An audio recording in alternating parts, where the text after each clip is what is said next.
स्वागत करते हैं आपका पीएम एकेडमी में। तो दोस्तों, मैं आपके लिए बहुत बेहतरीन सेशन लेकर आ रहा हूं और उस सेशन में आपको मैं पूरा लुसेंट कवर कराने वाला हूं। तो चलिएगा, चलते हैं सेशन की ओर। सबसे पहला जो हम आज पढ़ने वाले हैं वो पढ़ने वाले प्राचीन भारत के बारे में। दोस्तों पढ़ेंगे प्राचीन भारत के बारे में। अगर मैं बात करूं कि प्राचीन भारत की जानकारी के स्रोत, प्राचीन भारत की जानकारी के स्रोत हमको कैसे प्राप्त होंगे या कहां से हमको प्राप्त होंगे, तो हमने जो प्राचीन भारत के स्रोत हैं उनको 3 भागों में बांटा है। उनको हमने 3 भागों में बांटा है। पहली बात करें तो साहित्यिक स्रोत,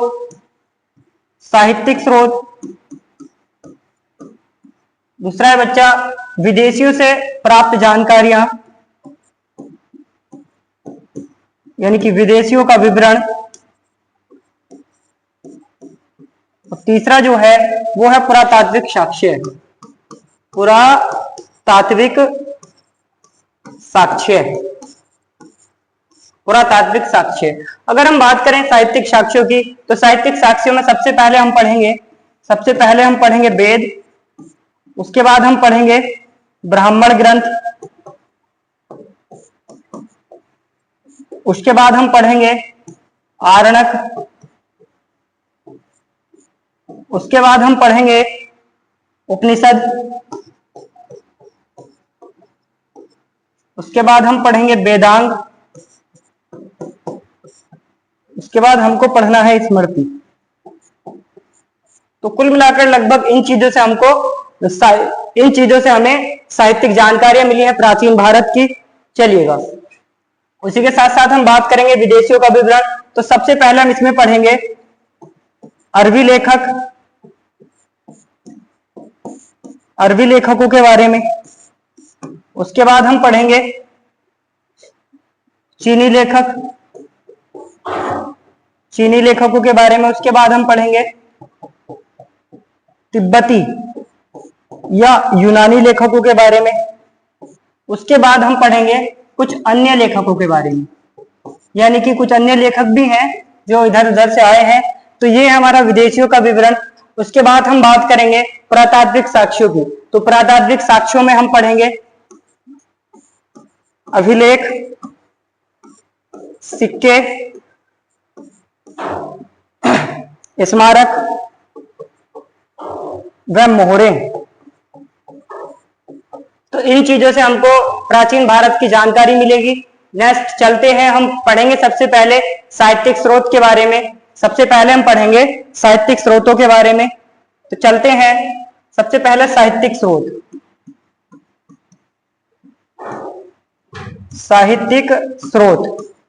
अब सबसे पहला जो साहित्यिक स्रोत है वो हम पढ़ेंगे वेद।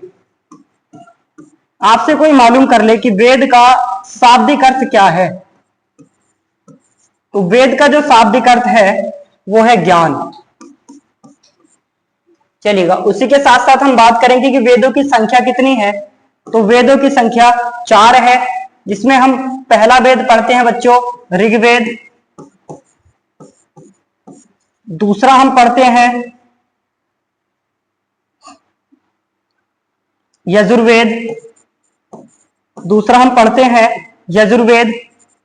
तीसरा हम पढ़ते हैं सामवेद, और चौथा जो हमको पढ़ना है वो है अथर्ववेद। चलिएगा, इसी के साथ हम आगे बढ़ते हैं। सबसे पहले हम पढ़ेंगे ऋग्वेद के बारे में। अगर मैं आपसे बात करूं ऋग्वेद की, तो ऋग्वेद का आपसे मालूम कर ले कि ऋग्वेद का उपवेद कौन सा है।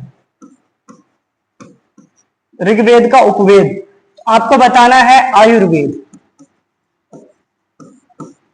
आयुर्वेद जो है वो ऋग्वेद का उपवेद है। अब आपसे पूछ ले कि भाई ऋग्वेद को पढ़ने वाला क्या कहलाता है। बात करेंगे ऋग्वेद को पढ़ने वाला। तो ऋग्वेद को पढ़ने वाला कहलाता है, ऋग्वेद को पढ़ने वाला होर्त कहलाता है। उसी के साथ साथ हम आगे अगर बात करें कि भाई सबसे प्राचीन वेद कौन सा है, तो ऋग्वेद सबसे प्राचीन वेद है। ऋग्वेद सबसे प्राचीन वेद है।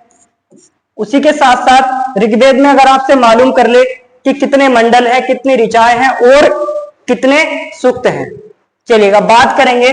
तो ऋग्वेद में 10 मंडल है, 10 मंडल है और आपके 10,462 ऋचाएं हैं, 10,462 ऋचाएं हैं और 1028 सूक्त हैं, 1028 सूक्त हैं। उसी के साथ साथ मालूम कर लेता है ऋग्वेद से कि भाई ऋग्वेद के तीसरे मंडल में क्या है। आपसे अगर मालूम करे कि ऋग्वेद के तीसरे मंडल में क्या है, ऋग्वेद के तीसरे मंडल में, तो आपको बताना है ऋग्वेद के तीसरे मंडल में गायत्री मंत्र है, गायत्री मंत्र है। और आपसे मालूम कर ले कि गायत्री मंत्र किसको समर्पित है, तो गायत्री मंत्र सूर्य देव को समर्पित है, सूर्य देव को समर्पित है, सूर्य देव को समर्पित है। उसी के बाद आपसे मालूम कर ले कि ऋग्वेद के 8वें मंडल में क्या है। ऋग्वेद के 8वें मंडल की बात करें तो ऋग्वेद का 8वां मंडल में दोस्तों खिल है। ऋग्वेद के मालूम कर ले 9वें मंडल में क्या है। ऋग्वेद के 9वें मंडल की बात करें तो ऋग्वेद के 9वें मंडल में या ऋग्वेद का जो 9वां मंडल है वो सोम देवता को समर्पित है।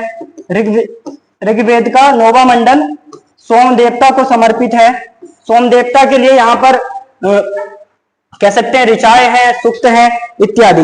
उसी के साथ साथ आपसे मालूम करेगा, अंतिम में मालूम कर लेता है कि भाई ऋग्वेद का जो 10वां मंडल है, ऋग्वेद का जो 10वां मंडल है उसमें क्या है। तो ऋग्वेद का जो 10वां मंडल है, ऋग्वेद का जो 10वां मंडल है उसमें करेंगे ऋग्वेद के 10वें मंडल की। तो ऋग्वेद के 10वें मंडल में पुरुष सूक्त है। पुरुष सूक्त बोले तो वर्ण व्यवस्था। अब मैं बात करूं कि भाई वैदिक काल में जो वर्ण व्यवस्था थी उसको 4 प्रकार से बांटा गया था। सबसे पहले जो उच्च वर्गीय लोग थे वो ब्राह्मण थे, उनसे नीचे जो आते थे वो क्षत्रिय, उनसे नीचे वैश्य और सबसे नीचे होते थे शूद्र। चलिएगा उसी के साथ आगे बढ़ते हैं। आगे दोस्तों हम बात करें यजुर्वेद की, आगे हम बात करें यजुर्वेद की। तो यजुर्वेद जो है एक ऐसा वेद है जो गद्य व पद दोनों ही शैली में लिखा गया है।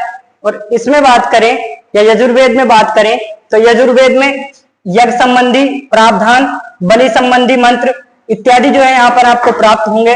बात करें कि यजुर्वेद का उपवेद क्या है, तो यजुर्वेद का जो उपवेद है दोस्तों वो धनुर्वेद है। यजुर्वेद का उपवेद धनुर्वेद है। उसी के साथ मालूम कर लें आपसे कि भाई यजुर्वेद को पढ़ने वाले व्यक्ति को क्या कहते हैं। तो यजुर्वेद को पढ़ने वाला व्यक्ति अध्वर्यु कहलाता है, अध्वर्यु कहलाता है। उसी के साथ आगे चलते हैं। आगे अगर हम बात करें नंबर 3 सामवेद की, तो सामवेद का जो संकलन हुआ है, सामवेद का जो संकलन हुआ है वो ऋग्वेद पर ही आधारित 1810 सूक्तों द्वारा हुआ है, 1810 सूक्तों द्वारा हुआ है।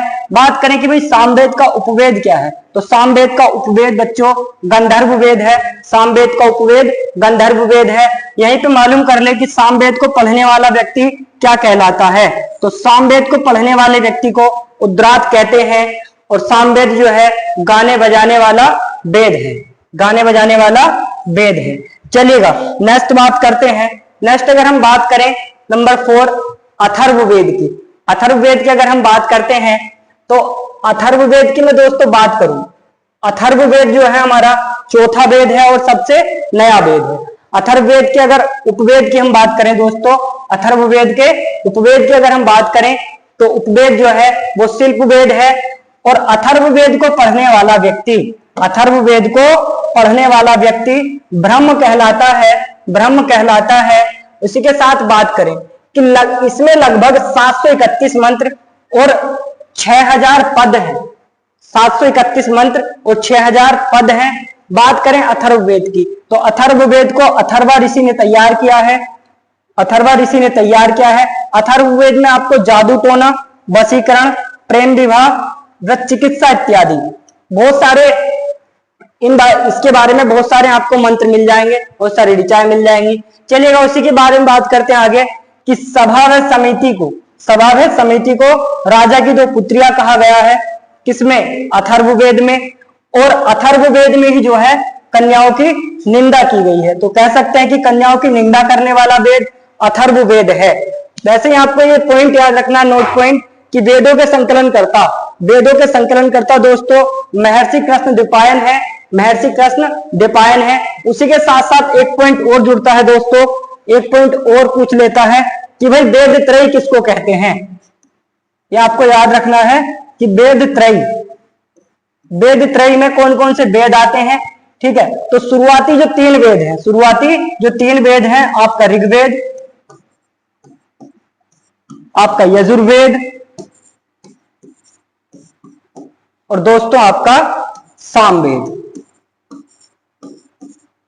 तो इन तीनों को मिलाकर वेद त्रय कहते हैं। इन तीनों को मिलाकर वेद त्रय कहा जाता है। कई बार एग्जाम में ये पूछा गया है। चलिएगा दोस्तों, बात करते हैं आगे बात करेंगे नेक्स्ट सेशन में, क्योंकि अभी के लिए इतना बहुत है और आपका जो वेदों से संबंधित चीजें हैं वो पूरी हो चुकी हैं। तो दोस्तों मिलते हैं नेक्स्ट सेशन में। अगर आपको वीडियो अच्छा लगा हो तो लाइक करें, शेयर करें और ज्यादा से ज्यादा सब्सक्राइब करें। चलिएगा, मिलते हैं नेक्स्ट सेशन में।